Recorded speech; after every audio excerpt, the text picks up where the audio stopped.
If everybody else's mood impacts yours, take a walk with me. When you were young, you learned that it was your job to pay attention to your environment and the emotions of others. You could often tell by the slam of the garage door that maybe you should just stay in your room for a bit. And that by the time dinner rolled around and you knocked out 30 minutes of Wheel of Fortune, that things would be just a little bit more relaxed. That is until you wouldn't eat your canned Brussels sprouts.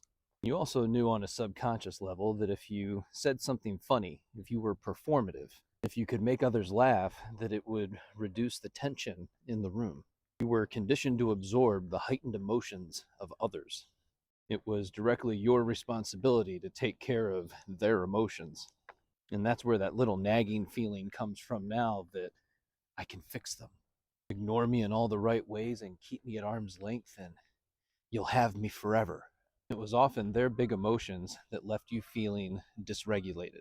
It was uncomfortable, and you were often left alone to deal with your own thoughts, feelings, and emotions, where the support and attention was inconsistent.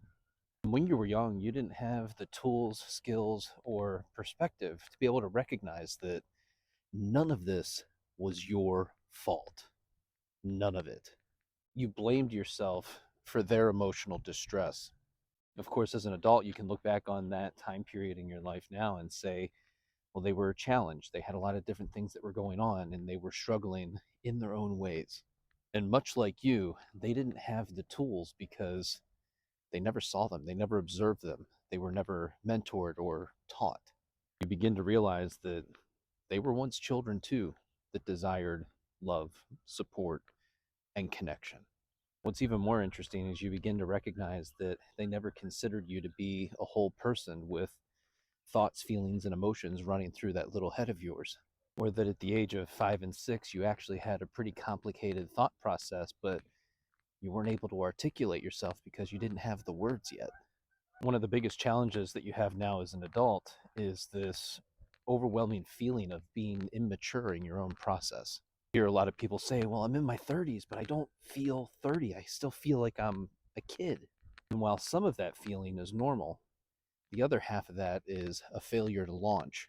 This isn't blaming you for anything, it's just an awareness of you. At the end of the day, you don't know what you don't know. And that's really your job in this moment, is to figure that part of yourself out. This is also why it's important to figure out what everyone's definition of love actually is. Your version is codependence with rejection and abandonment. And when that's your pattern, it's really hard to consider that it can be any other way.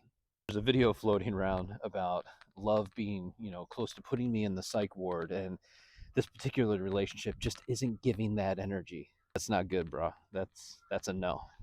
And when you get presented with something that is safe, calm, and loving, you reject it because it feels like a threat, or it feels super boring. Ew, get away from me. Why do you want to hug me? That's gross.